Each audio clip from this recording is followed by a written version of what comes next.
Ladies and gentlemen, welcome into the New Fashion Conservatives podcast. I'm Justin Phillips, and with me, as always, is someone who isn't afraid of the customers at Culver's, Shadow Governor Boss.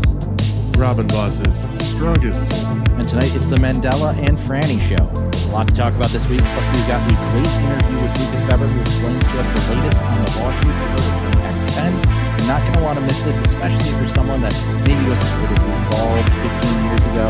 So Lucas explains what the budget repair bill did for Wisconsin communities and taxpayers and why, more than ever, we need to defend it. So, of course, have to start with the big news this week, and there was a lot of big news.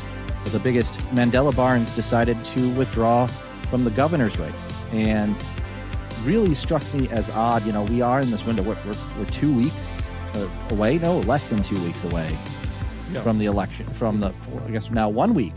Goodness. Away from the primary election. And he decides to quit the governor's race and says, we all know who the nominee is going to be, but doesn't actually say her name. Well, say her name. Francesca Hong. Francesca Hong. She's got it pretty much locked up here. And, you know, it's interesting. I thought that looking back from, we should maybe go back and listen to some old podcasts from like last September, you know, just when Rodriguez first got in, it still seems like an eternity ago, and kind of doing our predictions of, you know, what was going to be, and then Hong getting in. And I think I had a prediction that Hong could win, but it would be close. And obviously we probably had the same, you know, beating the same drum that the establishment would try to block her. They can't have her. And they tried, but her lead has been so insurmountable. And it seems like it's been like that.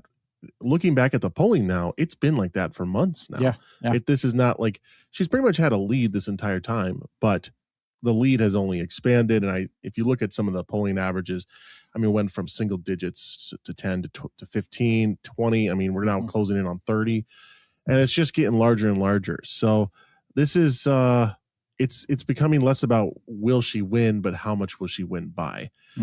Now, obviously, the big news with, you know, Mandela dropping out is, where does that support go and who gets the most of it? And there was part of the poll one of the polls that came out that had Francesca at 44%. They did poll second choice people, and I think it was split almost evenly between David Crowley and Francesca Hong. It was like 26, 27%, and the rest was a scattering. So really, Mandela probably dropping out helps Francesca as much as it supports David Crowley. And at that point, I mean, you need to be gaining on her, not basically going even. So, and we all thought, okay, Crowley was polling head to head with Hong even. This is not a vacuum. Like, you would have to force more people to drop out. Mandela's out. You're not going to get Joel Brennan. You're not going to get Joel or Kelda. Yep. But even if they did, you know, it would be, honestly, let's not say never at this point, because I didn't think Mandela was going to drop out. No. I thought that he's pot committed. He's saying all the right things. You know, he's got that Marquette Law poll saying he's the most electable. He said it on Tuesday night at the debate. He's like, I'm the one who's polling that can beat Tom Tiffany. Like, and boom. I never would have thought that was going to be the guy who drops out. And I remember it happening on Thursday. It was like right around 1:00. I think Politico drops this tweet that says Mandela Barnes is considering dropping out. And I get a flurry of text messages being like, ooh, Mandela Barnes is considering dropping out. And I was like, okay, we'll see. And by the time I had copied that tweet into the group chat, Mandela Barnes has dropped out, and people are like, wait, you just said he was considering it. And I was like, I'm already behind on this one. Yeah. He's already made the announcement.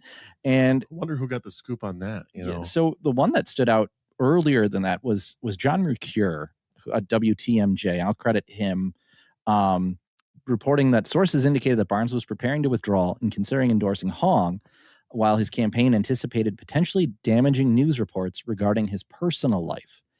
And then the Journal Sentinel kind of teased what they were going to post about, or kind of wrote this story, but it honestly did not seem dropout worthy. It was not that scandalous. Now, I think he had been dating or hooking up, if you will, with women who were much younger than him.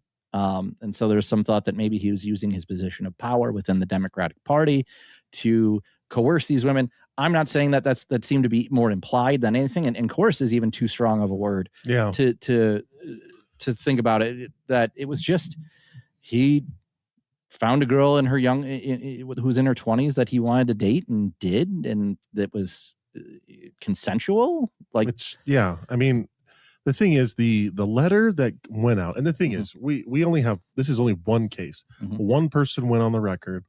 That was it.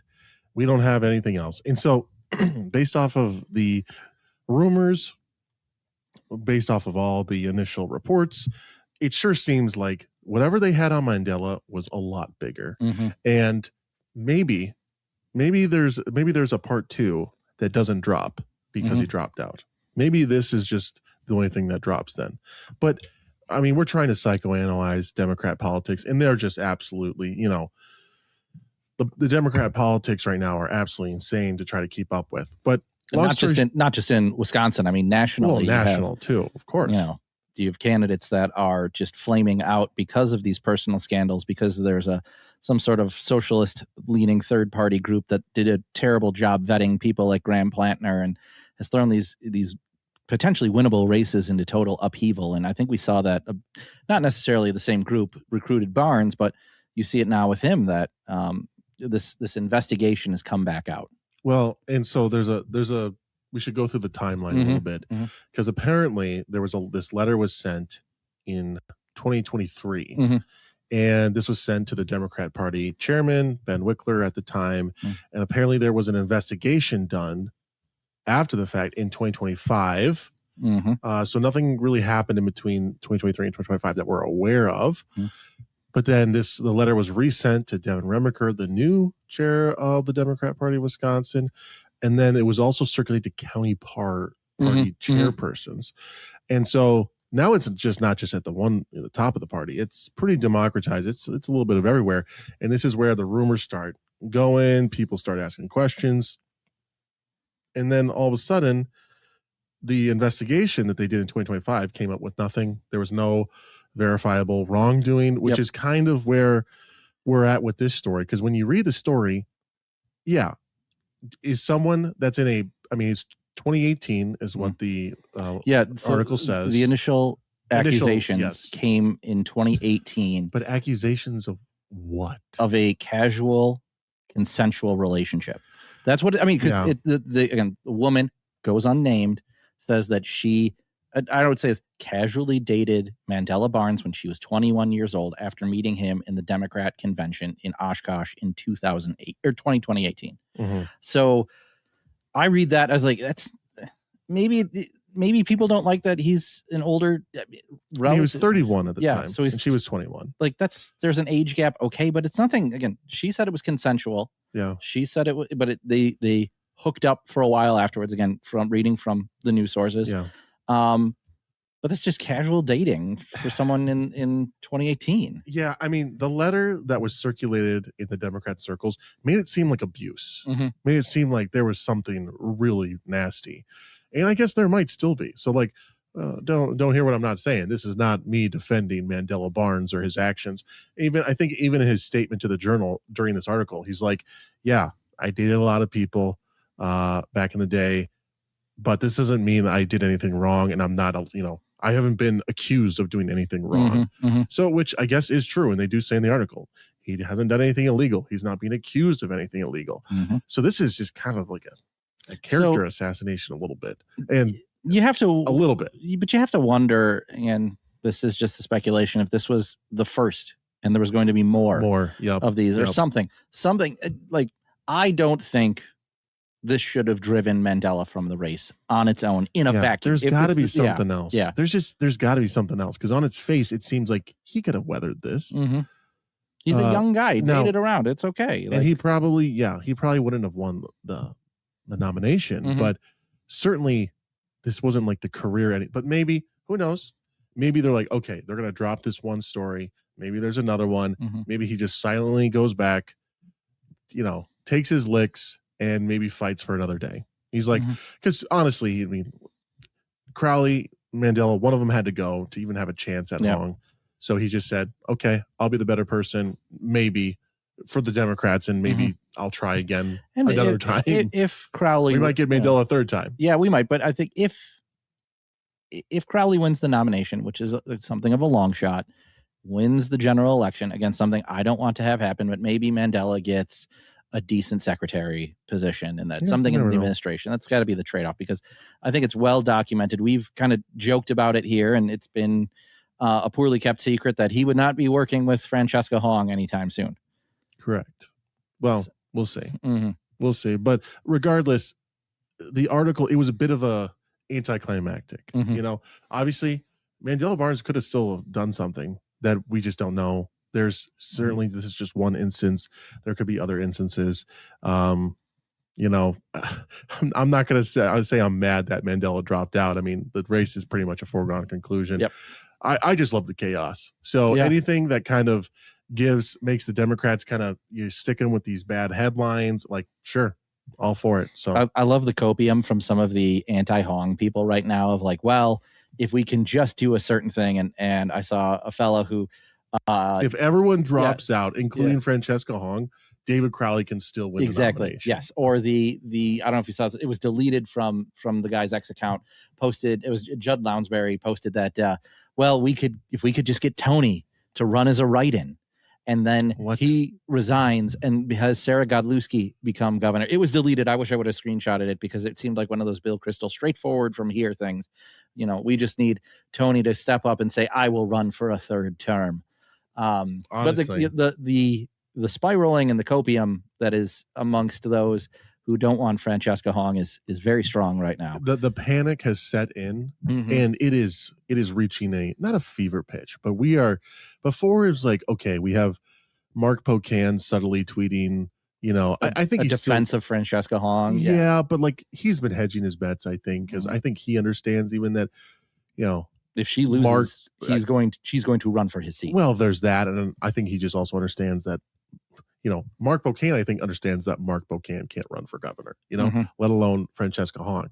So it's just been funny watching these people kind of hedge their bets, and now that they're pretty much stuck with this, I mean, for now they have to make their bed and lay in it. Right, and now they have to go all in, but then on, you know, the second week of November, they can say, well, we told you so, or we knew this was a tough fight, and we knew it was a problem, and we shouldn't have done it, or we should have done more, and now we've got 4 years of Tom Tiffany we have to suffer through. But one of the things that did cement Francesca Hong as the front runner was earlier in the week on the 29th, Marquette University Law School dropped a kind of a panic poll. I'm not, you know, like, they had polled a week prior, and it was already out of date, because so they had to poll again. Because God bless them. Sarah Rodriguez had just dropped out. David Crowley had just jumped back in, and they couldn't. They didn't have one that showed the new state of the race, and so out of the 407 Democrat primary voters polled, Francesca Hong led with 38%. Mandela Barnes at that time, it was still in the race. Just a day later, he drops out, but on Mandela Barnes at 16, David Crowley at a very troubling, embarrassing 7%. Yikes. And then former DOA Secretary Joel Brennan and State Senator Kelly Royce each registering at 2%, with 34% undecided. When undecided voters indicated a preference, Hong's support jumped to 46, Barnes to 21, and Crowley to 11. You know, and the interesting thing about this poll also is they did poll if people had heard about the Evers endorsement. It was something like 60% of people had heard about the Evers endorsement. And still David Crowley still at 7%. So 62% of the Democrat primary voters said they had heard about the endorsement. 38% had not.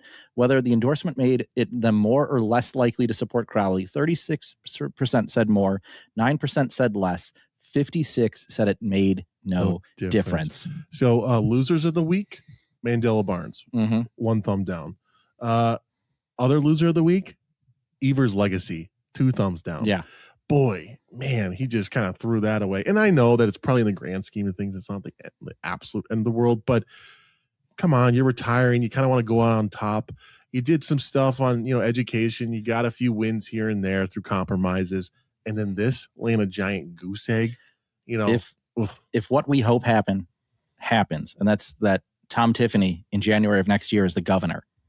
The section of the left will 100% blame Tony Evers for not coronating a successor and letting Francesca Hong run away with the primary.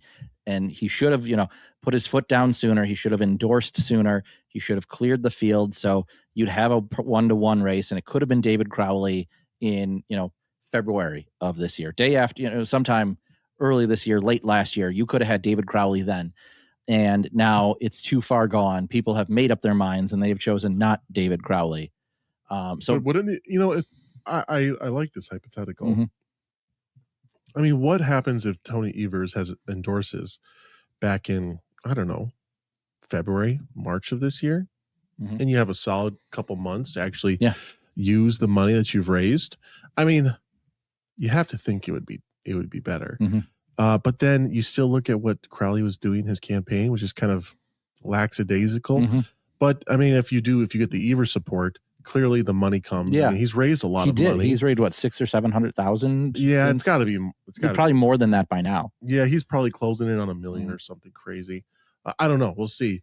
The finance reports are due August 3rd. So the pre-primary reports are due. So we'll have another update to see who's got money in the bank, and are they going to just blow it all, or is anyone? I mean, if you're Hong, maybe you're saving some for the general. At this point, you have to think you're in such a strong position that you need to focus your aim at Tom Tiffany and the general. But one of the things we didn't quite mention with the Mandela Barnes news he's dropping out is I think the number is up to 146, maybe even 150,000 early absentee votes have already been cast. 150,000. Yeah. And so, crazy. I mean, even if 60% are Democrat votes, I mean, that's probably a low estimate. I mean, I think, it's probably closer to 70. Yeah, so you're still talking about 100,000 of those votes already being cast and possibly being cast for someone.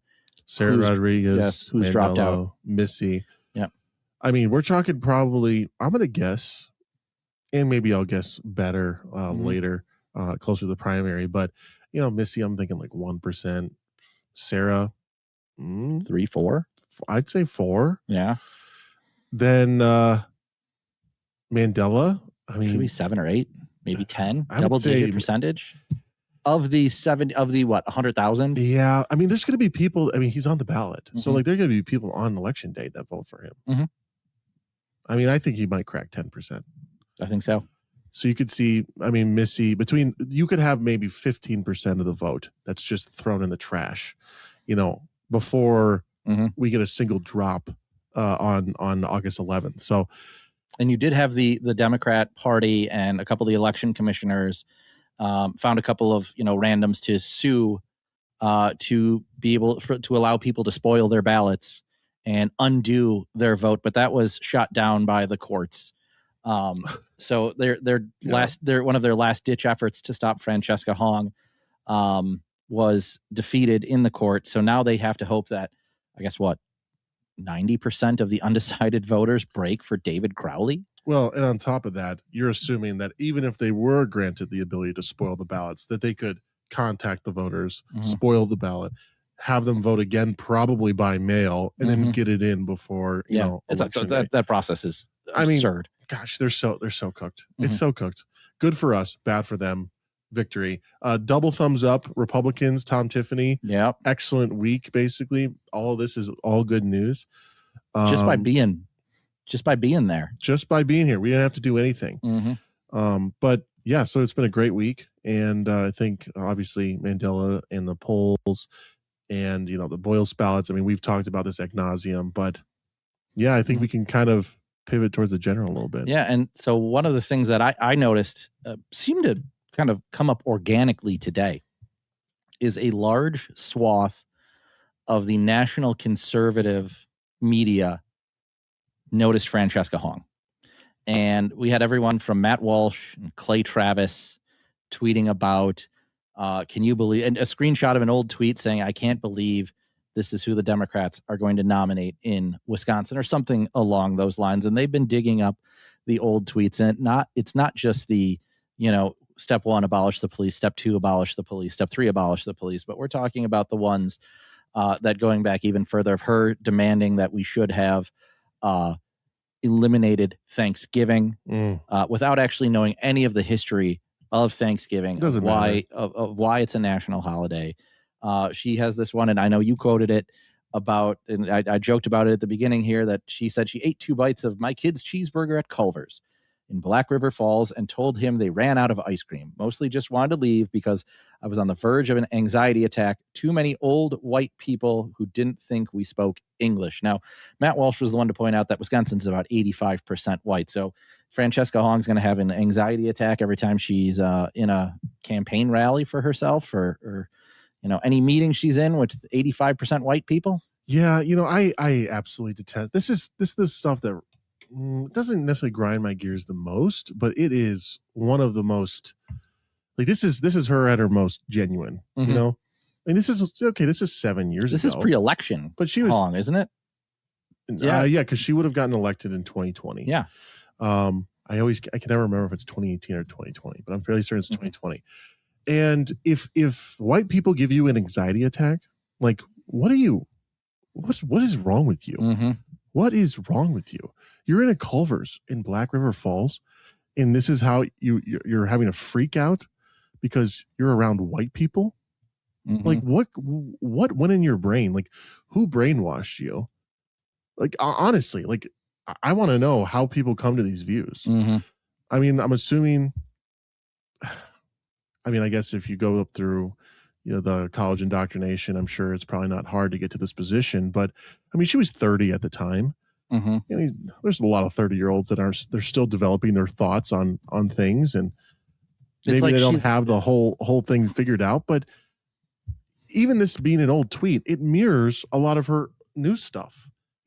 Just a couple years ago, she's talking about. I mean, here, how about this? If you have the illustrious X app, if you don't, download it. Make yourself a profile. Then go to the search bar and search at Robin_Voss_Stan and follow me first. Then go to Francesca Hong W.I. and just go to the search bar at the top and just look up white. And it's just tweet after tweet after tweet after tweet. Everything is about white supremacy. Everything is caused by white supremacy. White people this, white people that. It's like, at what point, like, do you get canceled for this stuff? If anyone else was talking about this, like about any other racial group, they would be immediately canned for, anti, fill in the blank bigotry. Yes. And at what point does this become, like, I dream for a day where this stuff is just absolutely, like, unthinkable and certainly unspeakable in the public square, where someone can almost get elected governor with these views. For example, Matt Walsh said, if this doesn't immediately destroy her campaign and career, then we're doomed as a country. And that's just one thing. Once we actually start going through them, and we joked about them at first, or we've talked about them before, and we just talked about one before we were talking about started the show of, do you remember that she introduced a hooker's bill of rights? Of course. Like, I had almost forgotten that she did that. And once Matt Walsh figures out that she's actually trying to legalize prostitution in Wisconsin with a hooker's bill of rights, he's going to go apoplectic. But the stuff from Francesca Hong from 2019 reads as someone who discovered Nicole Hannah-Jones in the 1619 Project and Ta-Nehisi Coates in the case for reparations for the first time ever, and was like, I am so enlightened now. I need to tell you all of these things. Woke, if you will. Yes. I am enlightened. She became woke, and I saw one, talking about how woke she was, that she actually ran her business into the ground. I don't know if this has been absolutely confirmed, but that she wanted to pay all of her staff a living wage. So she tried to do that. The business and the business struggled, and she had to fire everyone. So waiting for one of her employees to come out and be like, I got fired because of her terrible business skills. She cannot be governor. Waiting for that. Now, again, we're talking about. I wouldn't hold our breath on that one. But we're talking about, conservative Twitter at the national scale getting involved in this one. But it is because of the reporting being done by the mainstream media, and especially the Milwaukee mainstream media, that came out of the spin room, and they started asking her questions. Jonathan Martin was one of them. I think he was with Politico.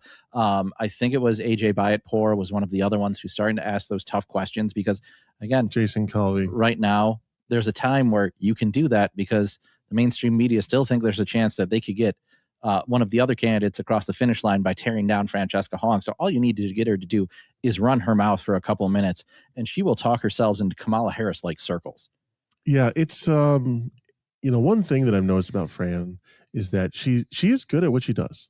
She is good at what she does. She does slip up every once in a while, and of course, everyone kind of stumbles or forgets what they were where they were at or whatnot. But Fran has a knack for speaking. However, there's a limitation to that.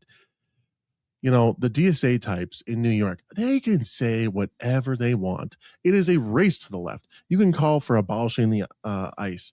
They call them fascists, Nazis, authoritarians, Hitler, whatever you want. Doesn't matter. Fran still has to win in a swing state. So there's just a reality. Even the most DSA of DSAs can realize that, and they understand that they have to moderate slightly to win. Good for them, though, that Francesca Hong has held these views for years, that she's basically messaged to her people, this is what I actually believe, but just I got to win an election. I doubt you. Any of those DSA people are looking at her tweet where she said, I'm not running to defund the police.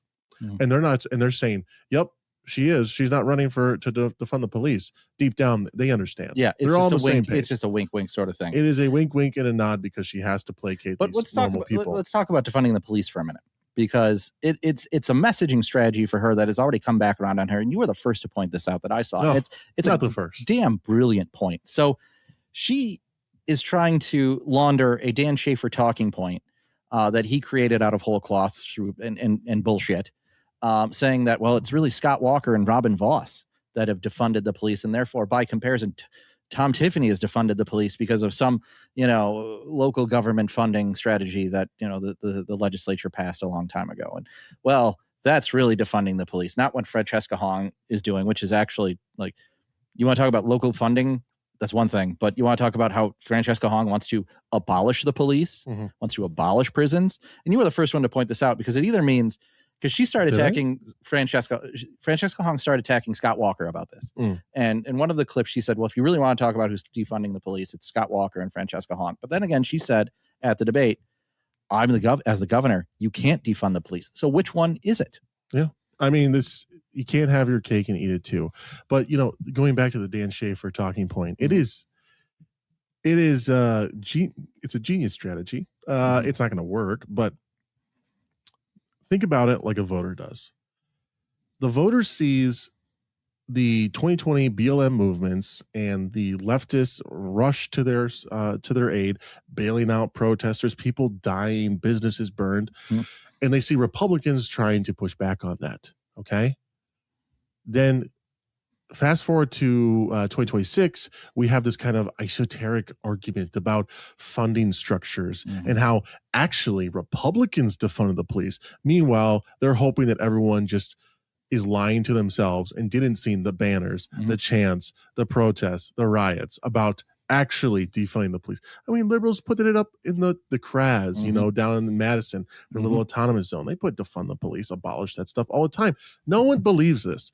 Now, the argument, though, is that because Republicans didn't increase the state aid to local municipalities then had to cut certain things. Therefore, Republicans by de facto, abolish the police or defund the police. Now, is the state government responsible for giving all of the entire budget to local government? I don't think so. I mean, I'm not an expert here. I might be here with an expert, but I'm pretty sure local governments are not funded entirely by state aid. They have other revenue streams, maybe not all. It's called property taxes. Yeah. Okay. So local municipalities can manage those funds independent of the state, and the state does give aid, but it's not everything. So yes, state aid could be stagnant. However, people have to make budgets. People have to make tough decisions. And the idea that just because, they didn't give you enough money, that you wanted more and you didn't get it, therefore, then we had to defund the police. Therefore, Republicans said, you understand, people listening right now, that is probably so convoluted. You probably didn't understand anything I said. That's what the Democrats are trying to, they're trying to explain it away.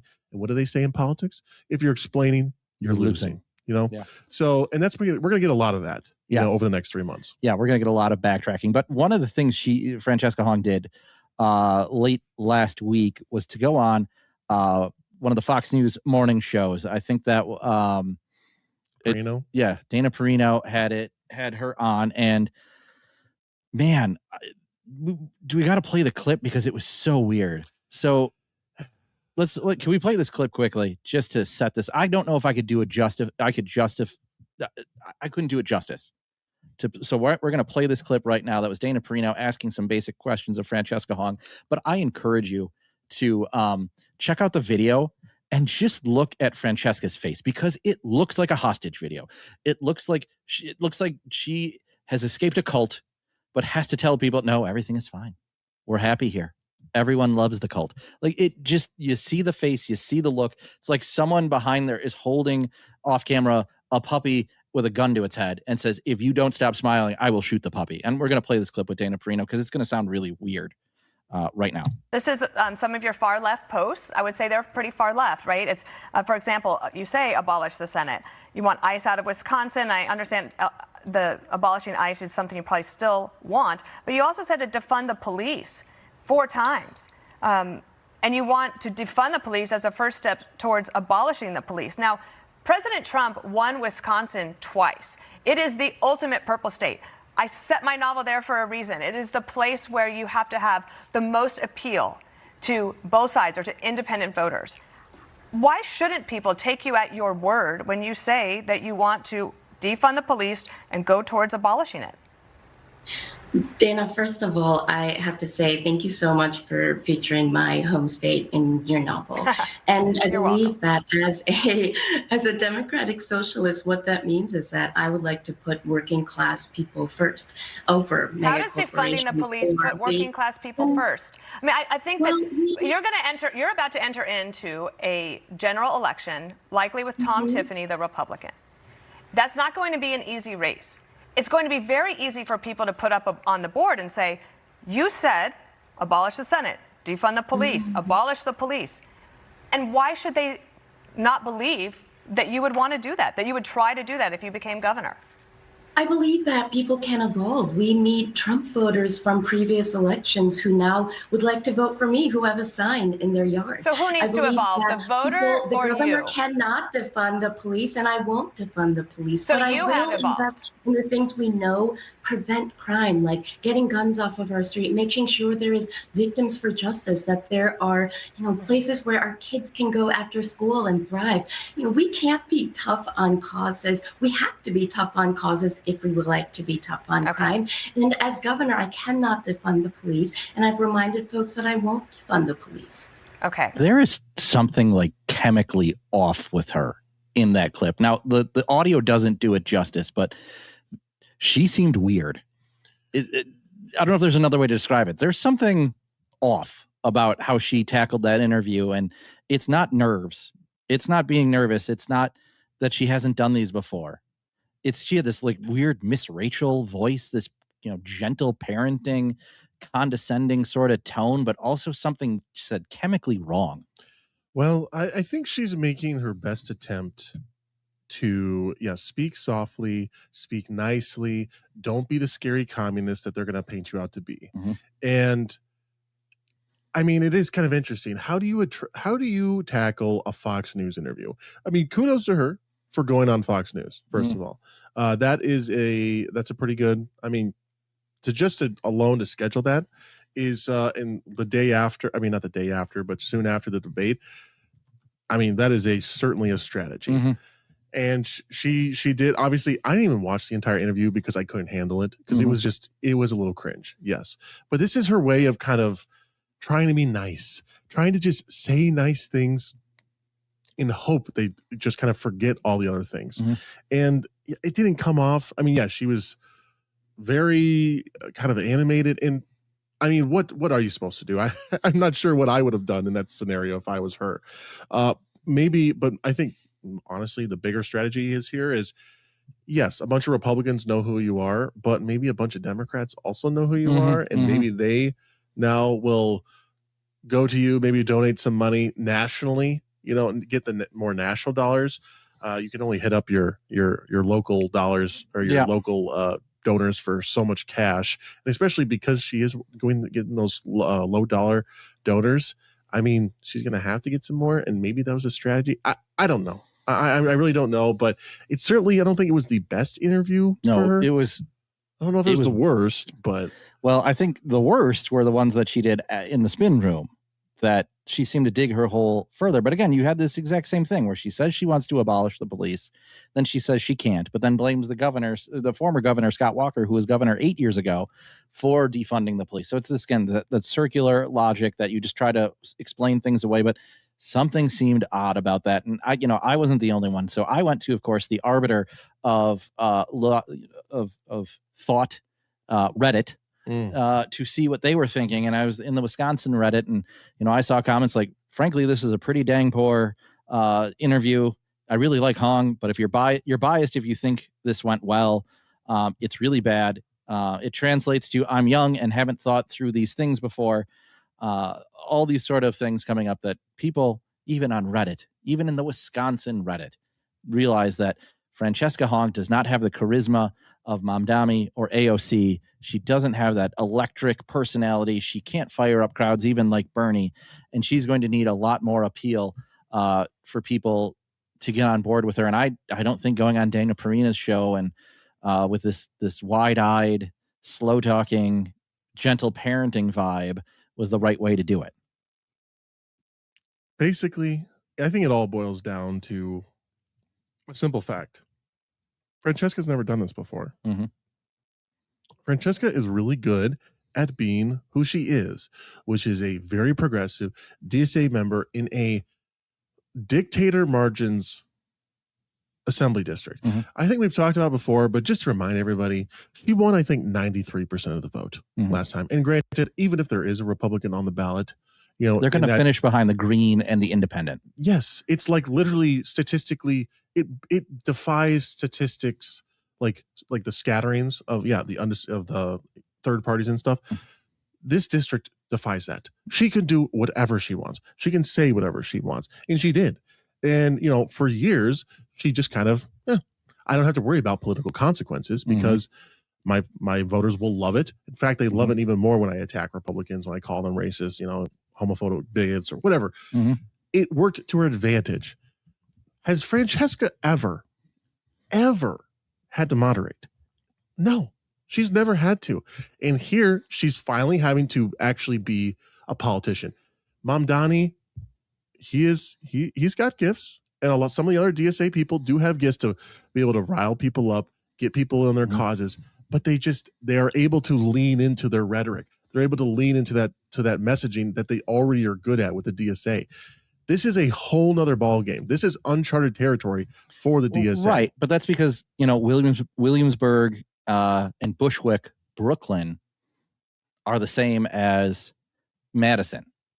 Like, Mamdani doesn't have to worry about a red district. He doesn't have to worry about a red area. He doesn't have to worry about getting Republicans to cross over and vote for him, or independents and moderates. He can win on the brute strength of socialism and the first generation, newly minted Americans alone. Francesca Hong doesn't have that luxury. Yeah. And I think one thing, and I bet her consultants or her friends or her campaign staff have probably been trying to prepare for this for a long time, now that they realize that we have a legitimate shot to win. How do you message the DSA principles in a way that doesn't turn off a bunch of voters, especially when you've already said them? And it's not like, oh, I didn't say them and I have to kind of nuance, message it. No, you've already said all these things. Now you have to somehow defend it or work a way around it. And this is their attempt at doing this, kind of talking around the issue, kind of avoiding it. Oh, my views have evolved. Okay, that is true. Yes, people's things can change, but you've been tweeting about this stuff for years. And it's not like something brand new. In that Dana Perino interview, Dana asks her in the beginning, do you agree? Are you a democratic socialist? I think she says something like, yes. Do you agree with the platform of the DSA?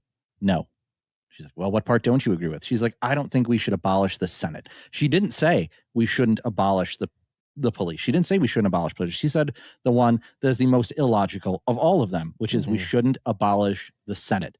She could have pivoted to the other ones to make herself look more palatable, but she came up with, we shouldn't do the farthest, craziest thing imaginable. Okay, but everything else you agree with? Yes. That was her answers.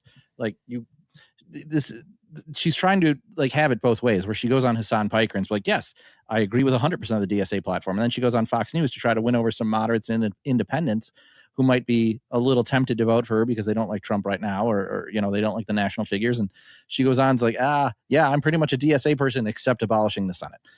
You can't have it both ways. And this is just the tip of the iceberg for her policy. And I want to touch on another one right now, which was written by Deborah Prince over at the Heartland Post. Great, a friend of ours and a tremendous writer. Was there to remind us that Hong's plan would push thousands of Black Milwaukee students out of their school. So Francesca Hong has promised to bring a responsible end, quote unquote, to Wisconsin's school choice program. The one program she wants to talk about ways to stop violence, so you don't have to worry about incarceration, so you don't have to worry about the interactions with police. The one way to do it is through education, and the best way to do it is through the school choice program, is through the voucher program. And she wants to, quote unquote, bring a responsible end to it. So this is, again, the next tier of policy that she's going to get hit for, that she's going to be attacked for. And I don't see, again, convincing the minority voters in Milwaukee that the best person to vote for is Francesca Hong when she wants to take away your kids' access to the school that's going to hopefully bring them out of poverty. Yeah, and leave it to a socialist to try to end one of the more historically successful programs in Wisconsin. There are a lot of successful things, but the fact that school choice impacts so many kids' futures directly, and we can look at the results. There are statistically different outcomes when these kids go through the choice program versus just your regular public schools. And yes, there is a use for public schools. There are plenty of kids that get a good education in public schools, but maybe in the suburbs. Well, maybe far outside the city. Yes, and I'm just saying that there are allowing the parents to have the choice is the big thing. If they want to send them to public schools, be my guest. There are public schools that actually, yes, do perform well, and there are some private schools that don't perform as well. It's just, but the parent can figure that out for themselves.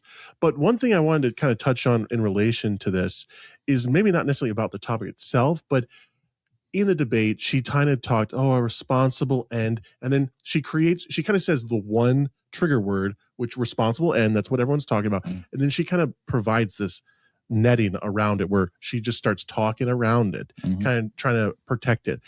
And it's just a filibuster. She's really good at it.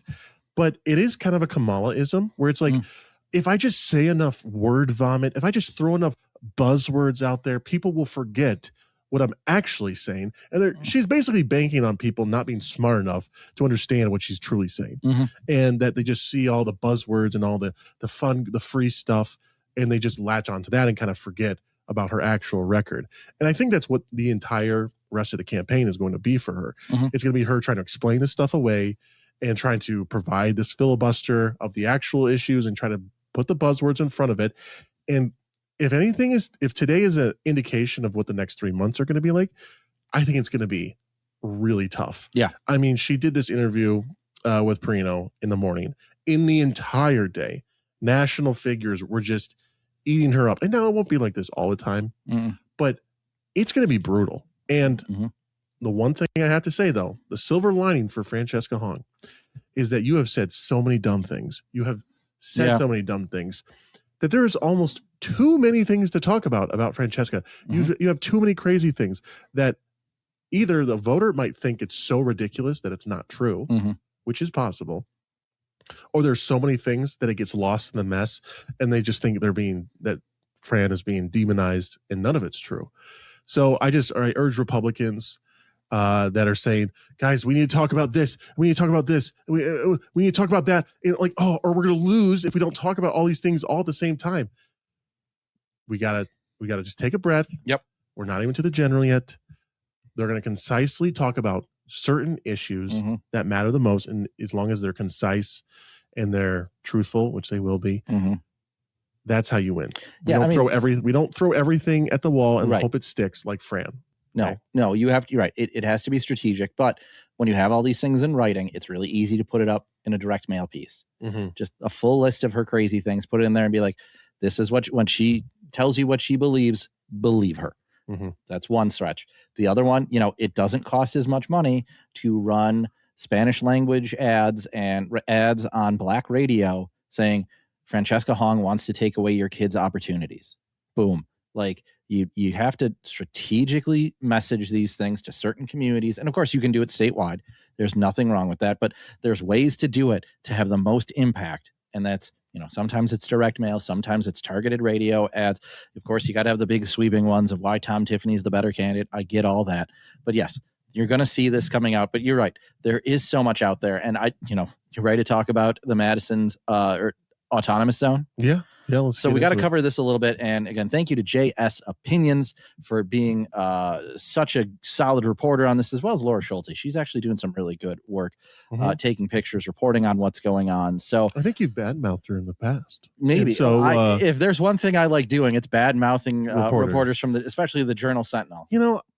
Call me a softie, but I do have some soft spots for the local reporters that I think actually do some good work. And they might not always report on everything I agree on, but she's done a great job. Well, she's doing a great job. There's plenty of others that are terrible. Don't hear what I'm not saying. I'm not defending reporters. Shadow Governor's best friends with Jesse Apoyan and Molly Beck. I'm a lifelong Democrat. I'm gonna have some friends that are reporters. But no, Laura Schulte has done a good job. Every morning she's like, it's quiet here, they're preparing for rain, or giving a little update as we see the absolute diseased mattress that's just out in the open, just stains and gross, and wondering which homeless person's gonna inject heroin on it next. So she's done a really good job kind of documenting that for us. Right. And so we've got some stuff now that what's gone on for 9-10 days as of this recording. There seems to be no sign of slowing, because the mayor of Madison, Satya Rhodes Conway, has decided to placate the mob at every chance, and has been using taxpayer funded resources and salt trucks and garbage bins to porta potties to deliver everything that the community stands for, is asking for in this semi-permanent encampment. Said the other one, I know Journal Sentinel Opinions was talking about the communist library that they're trying to set up. It's continues to go on, though I think as of this recording just a few minutes ago, maybe an hour or so ago, Mayor Rhodes Conway did come out and say that maybe it's time to shut it down, and maybe we need to wind this sort of thing down. But the one that stood out to me, of course, is not just the mayor, but Francesca Hong. So AJ Bayatpour, who we've credited several times for asking some tough questions, asked Francesca Hong what she thought of the encampment and if it should remain. And Francesca Hong said, protests are a form of direct democracy, she said, and I haven't talked to some of our folks there yet. Our folks. So clearly taking ownership of the people there as her people is just another one of those, I think, those unforced errors, those little things that are going to add up, that she stands with the mobs. She stands with the autonomous zone. Again, proof that she wants to defund the police and is anti-police, saying that these people in that autonomous zone are her folks. Well, and not only that, she gave a total non-answer besides that, and totally didn't really address the real, again, she did the same thing. She filibustered, talked around the issue, and not that a politician talking around the issue was brand new and Francesca just discovered it. But it's like, hey, this is happening in Madison. Pretty sure it's happening in her district. Okay. She's the state rep. They're probably fielding calls about this very thing. You certainly you haven't talked to anyone about this. Yeah. I'm going to call bull on that. But based off of the tea leaves, if we're reading the tea leaves, the encampment ain't that popular anymore. No. Okay. People are kind of mad. And we're talking about Madison liberals. We're not talking about just conservatives being mad. Frankly, conservatives are like, let that thing go on for a year for all we care. It probably would make Madison better in some respect. In in some respects. However, it is pissing people off. Businesses are losing out. There are businesses that they've interviewed that are losing money. They're having to not lay off staff, but reduce hours. Yep. I mean, no, those first staffers, of the month is here. Those staffers have turned to begging for money on social media platforms and Venmo and Zelle because they can't make ends meet. And these bars are like, we have loans and bills due that we're not going to be able to pay because it's the slowest time we've ever seen. And it's really hurting them. And you have people who are being harassed because they need to go outside and get groceries and they're not allowed to leave their homes. I saw ones of like people were stealing power from random spots just to, power all the stuff they've got in the zone. Like it's very bad. And yes, so I was just looking this up now that the mayor of Madison has called for the occupation of William Street and Baldwin Street to end. In a statement she put Friday, she believes Madison can do better, but the current blockade of major thoroughfare detours public bus routes, makes it more difficult for community members to reach their jobs, and impedes fire and EMS responses. My understanding is that if you call 911 and you're near or in that zone, it is not being responded to. It is because it's not safe for the police to go there. You are on your own in that zone. Well, they also just don't want the police anywhere near that place anyway. But it was interesting. First of all, let's not give credit. This isn't credit. Yet. No, this is the fact. She's played to these people for 10 days. She's calling for it to be shut down. The fact is she has the power to shut it down. She's just not using it. She's just issuing a press release asking if we can finally take down the barricades and, feel the warmth of collectivism and figure out work on the next phase. Well, my favorite, and this is about the most liberal thing. And this will be my last thought on this.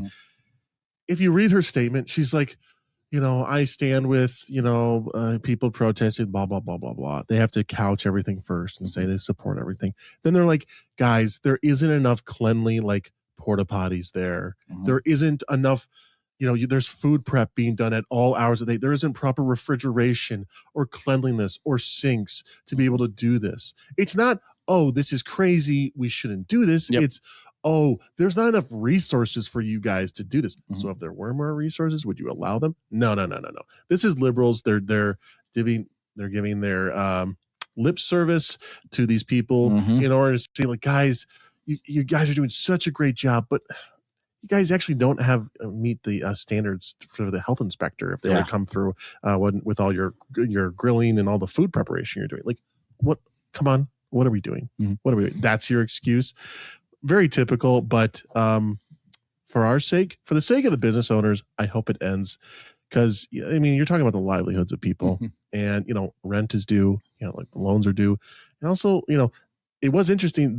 One of the groups that is kind of orchestrating this whole autonomous zone, they put out a affected workers fund. So they're raising money for people trying to, offset the cost. So now they're even starting to understand, like, all right, we got to win the hearts and minds back. Or else we're just going to be a bunch of homeless people. So So with that, I think we have to get to our interview. I think you guys are really going to like this one. Lucas Vebber comes on to explain the latest with Act 10 and the lawsuit that's working its way through the courts. We go back to where we were when Act 10 was being passed, and he walks us through the entire process. I think you're going to find it really interesting and very informative, especially for folks who maybe weren't around when the Act 10 stuff was going on.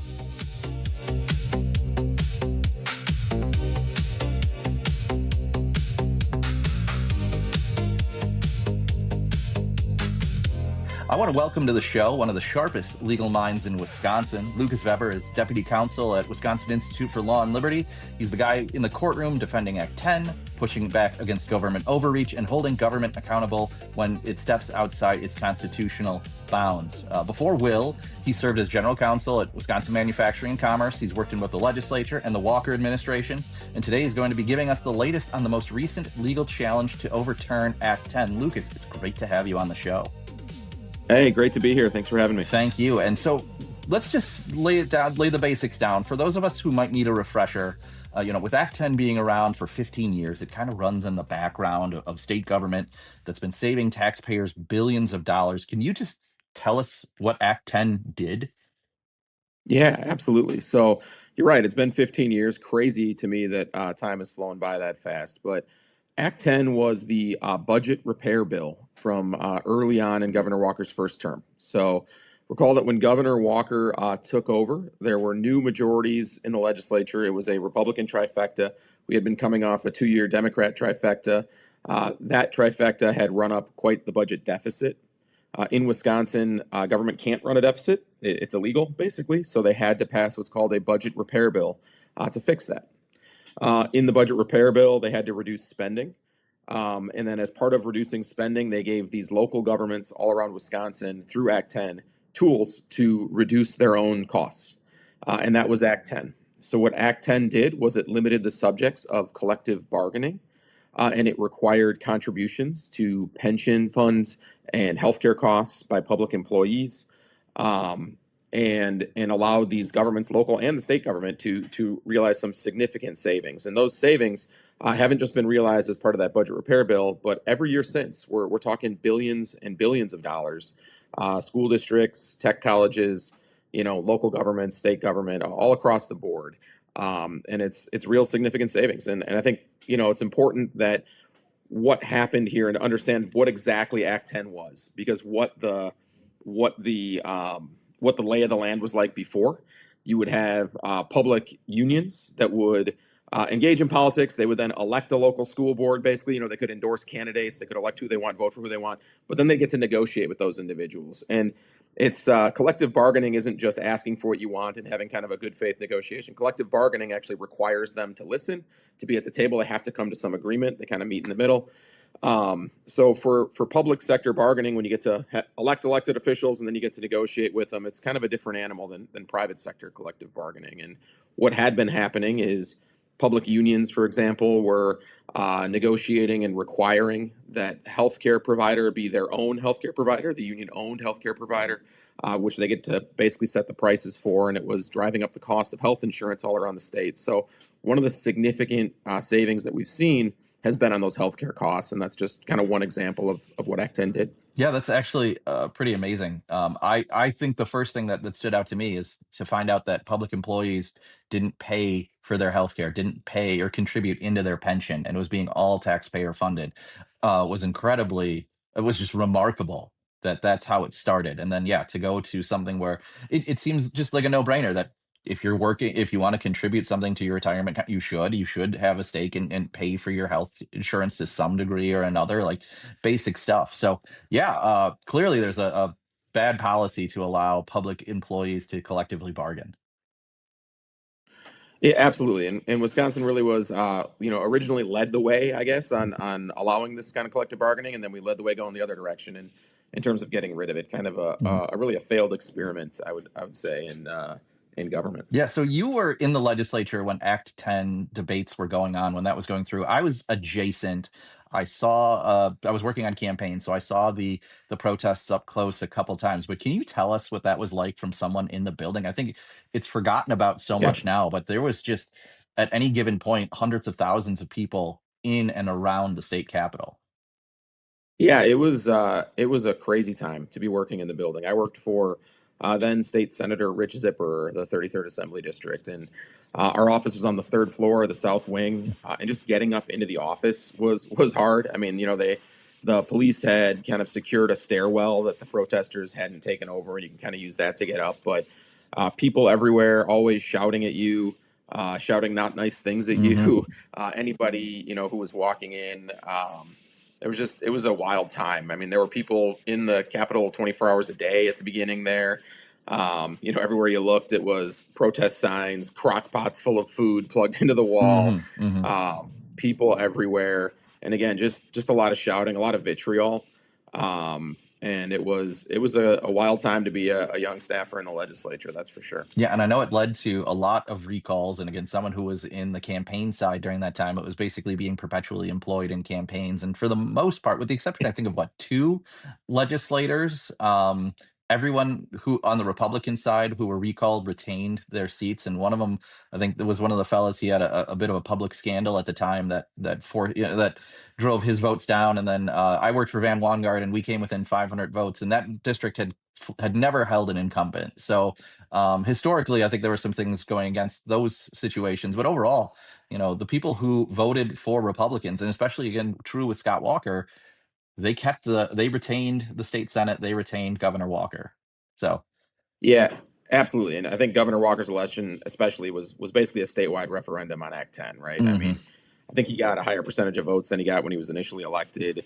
And it just showed that the people of Wisconsin appreciated the tough decisions being made to right-size government and save taxpayers billions of dollars. Yeah, can you talk a little bit about if Act 10 expanded to other states? I thought there were a few attempts to do it at the legislative level, but then I think there were some court things that happened. Can you kind of walk us through how that kind of rippled so out? I don't know. I can tell you that one of the key provisions in Act 10 was that it allowed public sector union employees to opt out of what's called a fair share payment.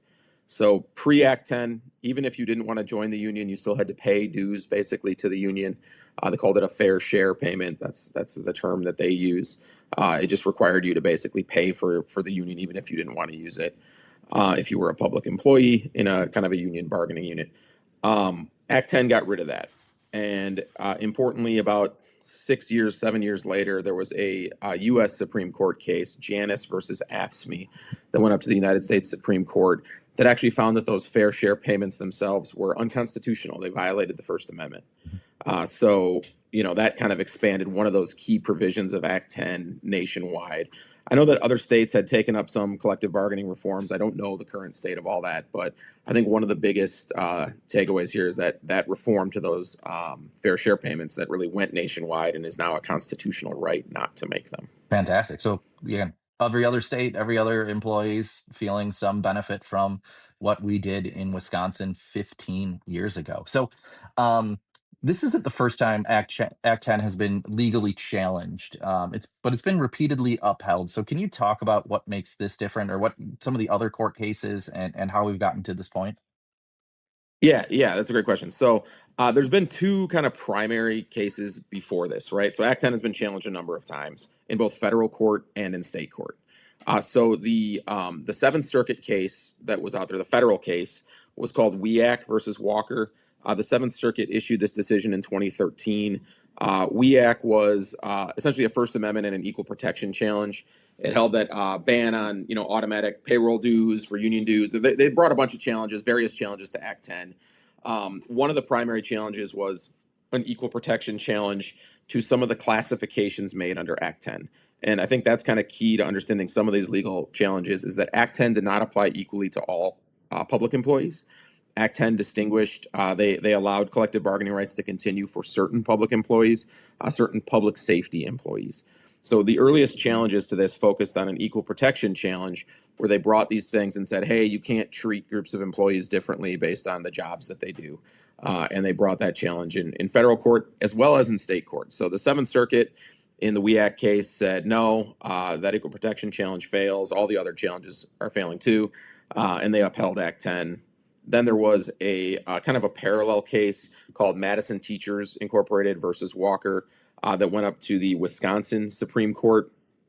The Wisconsin Supreme Court in 2014 issued a decision in that Act 10 case, holding that, among other things, public employees don't have a constitutional right to collectively bargain, and that things like the recertification requirements that were in Act 10, which is another key provision of Act 10, were not unconstitutional. And just without rambling on too much here, but just to explain what that means.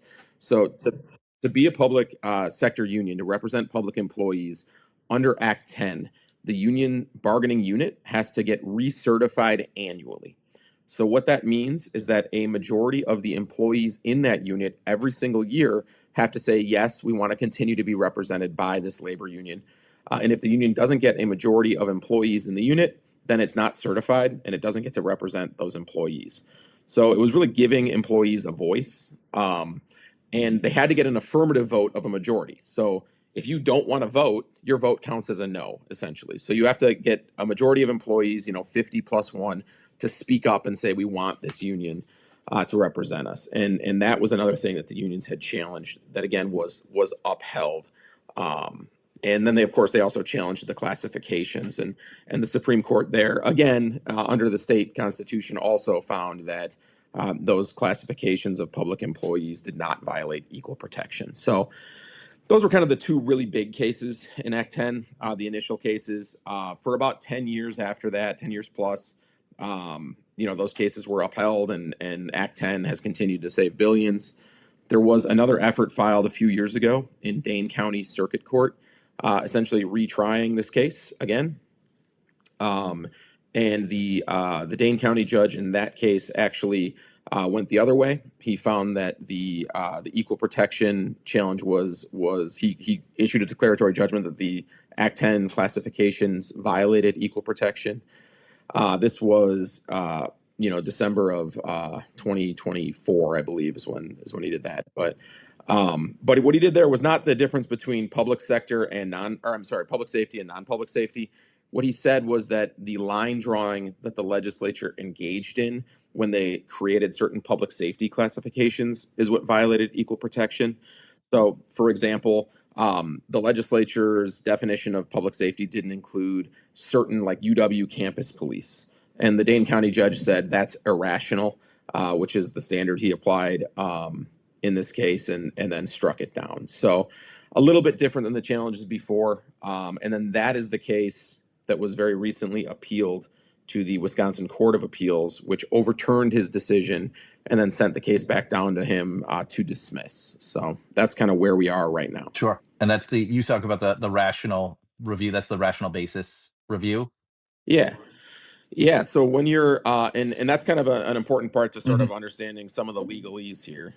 Don't mean to put the watchers at home to sleep here. No, we talk so much about policy or not policy. We talk so much about the politics and kind of the gossipy stuff about what's going on campaigns. Yeah. No, we need to have these conversations about policy, about the legal stuff. We got to, raise the level of debate for our listeners, and please tell us, give us it all.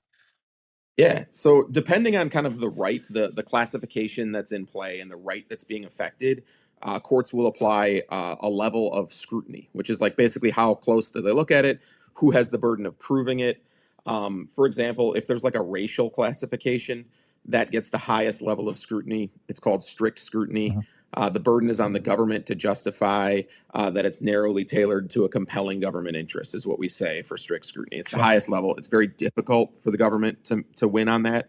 That's why, unlike these racial classification cases, which we've seen a lot of recently, challengers tend to win those. It's not a guarantee you win them, but they tend to win them. It's harder for the government to meet strict scrutiny. On a case where there's no fundamental right involved, which again, Act 10 doesn't involve a fundamental right. You don't have a fundamental right to collectively bargain. If it just classifies various job classifications, that gets what's called rational basis scrutiny. That's the lowest level of scrutiny. Under rational basis scrutiny, a challenger has to disprove every possible rational basis to the law to win.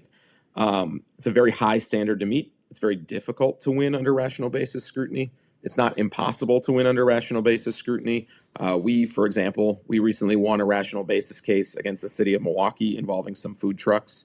But in this case, there was existing case law that was very clear that the legislature had a rational basis here. And all that means is that the legislature, when they passed the law or created a classification, the question before the court is it rationally related to a legitimate government interest? Again, very low standard for the government to meet, but the burden in that case is on the challenger. So you got to disprove everything. That's why it's so hard to win those cases. Not impossible, but very hard to win. You said you did it with a food truck case. Yes. Yeah. So, we recently brought an equal protection rational basis challenge to Milwaukee's food truck curfew ordinance under the right to earn a living under the Wisconsin Constitution. And we won that on a preliminary injunction motion. So that ordinance is now enjoined. The city tried to file an appeal. That appeal was denied. So we're kind of proceeding on that case, but we won at least a temporary injunction under rational basis out there, which was a nice victory. So, and anyone walking out of the bars at 2 a.m. is thrilled to be able to have something to eat. And, of course, those people Exactly. aren't the ones that are Yes. causing the trouble that's been going on down at Water Street. Exactly. Yeah. In that case, for example, the city's argument was that the food trucks themselves were somehow leading to the crime that was occurring on Water Street. We said that was absolute nonsense. We actually had an expert on food trucks who's a professor at Wake Forest who testified for us, who said not only do food trucks not cause crime, but the empirical evidence actually shows that food trucks prevent crime, because when you have more people, more eyeballs in the area, it tends to reduce crime overall. So just having more people there, food trucks are attracting more. It's going to lead to small crime. So, anyways, standing up for small businesses. It's an important part of what you guys do. Yeah, absolutely, it is. It for sure is. And when you're in this kind of rational basis land, is what we call it, it can be really tough to bring these cases, and it can be really tough to win them, but it's not impossible. And in the Act 10 context, again, these issues have already come up in courts.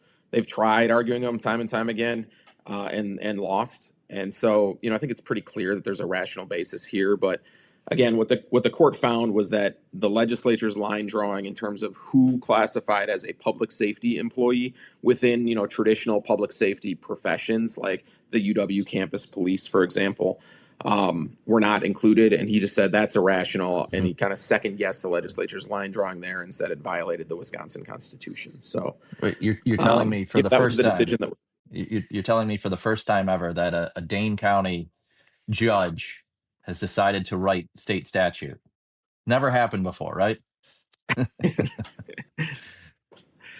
So yeah, I mean, this one, like I said, we obviously respectfully disagree with the decision with him, but yeah, it was one that we thought was just an incorrect decision, and are certainly happy with the Court of Appeals decision that reversed it. Yeah, I really appreciate you kind of walking us through that, because as an outsider, as someone who doesn't have a legal background, you see Dane County Circuit Court judge shoots down or rules something that was written by the Republican legislature to be unconstitutional. You just kind of roll your eyes and figure, yeah, of course, that's what happens. That's what Dane County judges are elected to do, unfortunately, or expected to do, I guess you could say. But in this case, it goes up to the Court of Appeals. Could you walk us through why it was rejected at the Court of Appeals, and then what happens next? Yeah. So first, Wisconsin's Court of Appeals. So we have 4 Court of Appeals in Wisconsin. It's really one giant court, but 4 districts. So each district covers a set number of counties, geographic areas. So Milwaukee County is its own district. That's District 1. Dane County is the kind of southwest Wisconsin and the southwest Wisconsin counties. That's District 2. I'm sorry, District 3. District 4. Wow. I'm sorry. It's okay. District 4 is Dane County. District 3 is up north. And then District 2 is kind of the eastern southern part of the state, kind of suburban Milwaukee in that area, which would include like Waukesha County, Washington County, that area. So when you file a lawsuit against the state of Wisconsin, and the state is the sole defendant in that lawsuit, which is the case here, as the plaintiff, you get to pick which county you venue that lawsuit in. You get to pick where you want to file it. So the plaintiffs here chose to file it in Dane County. When you make that decision, it impacts where you can appeal, because the appeal has to go to a district outside of the district that your county that it was filed in was located. So Dane County being in District 4 meant the appeal had to go anywhere but District 4. So the appellants here, which was, the state legislature, I believe, and our clients, they went to District 2. And they filed the appeal there in District 2. District 2 then had briefing on the case. It was fully briefed out. And once they take all those briefs, the Court of Appeals rarely hears oral argument in cases. They typically just make decisions on cases based on the briefs that are submitted by lawyers. That's what happened here, a pretty typical case.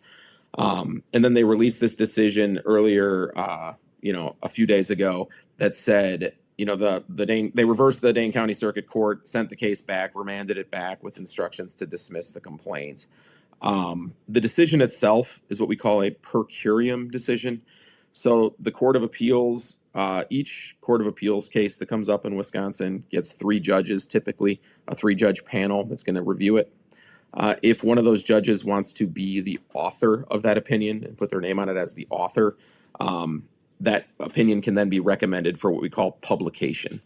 If it's recommended for publication, it has precedential value. If it's accepted for publication, it has precedential value and can be cited going forward. A per curiam opinion is essentially what we call an unauthored opinion. So in this case, it was a per curiam opinion. There was a dissent from Judge Neubauer, who's leaving the court. Yeah. She's off the court now, but she wrote a dissent in there on a per curiam opinion, which is, you don't typically see a lot of dissents from per curiam opinions. It's sort of an interesting one, but I just wanted, a little legal nuance there for people. But the actual decision itself, I mean, it's per curiam, and likely because it's just so common sense. It's just, hey, this is clearly, the previous MTI v. Walker case obviously applies here. There's a rational basis. We're just going to dismiss this. It wasn't anything that really warranted any kind of precedential setting opinion from the Court of Appeals, and it was a well-written opinion that was, true to the law. And so, that's where we are now on it. Yeah. So procedurally, what happens next? You said I think it goes back down for dismissal, but is that it'll go back down for dismissal, but the plaintiffs here will have the opportunity to seek review from the Supreme Court of Wisconsin. So the way that works is you get 30 days once a Court of Appeals decision comes out to file what's called a petition for review.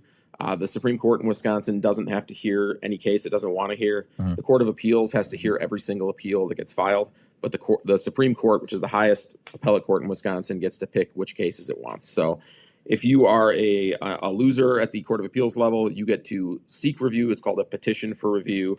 You basically file a brief with the court that says all the reasons why you think they should take the case. I expect that'll probably happen here, almost certainly is going to happen here. So they file that. The other parties get to respond to that petition for review.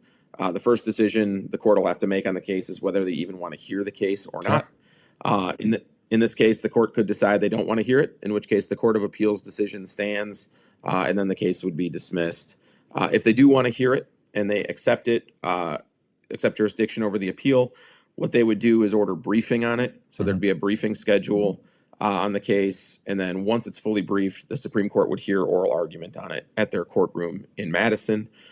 They would then write an opinion after that. It would probably, I would expect under the timeline now, if they file a petition for review this month, it'd be briefed out over the fall. There'd be oral argument sometime probably in the new year, and then a decision sometime like June of next year would be my guess. So obviously the court can move as quickly as it wants to or as slow as it wants to. I mean, they're kind of the boss on this, but that's just kind of a typical timeline of what to expect. So okay, so it isn't necessarily over for the plaintiffs, and in this case, which is a bit unfortunate, because tell me what happens for everyday Wisconsinites if the plaintiffs win and Act 10 would then essentially go away.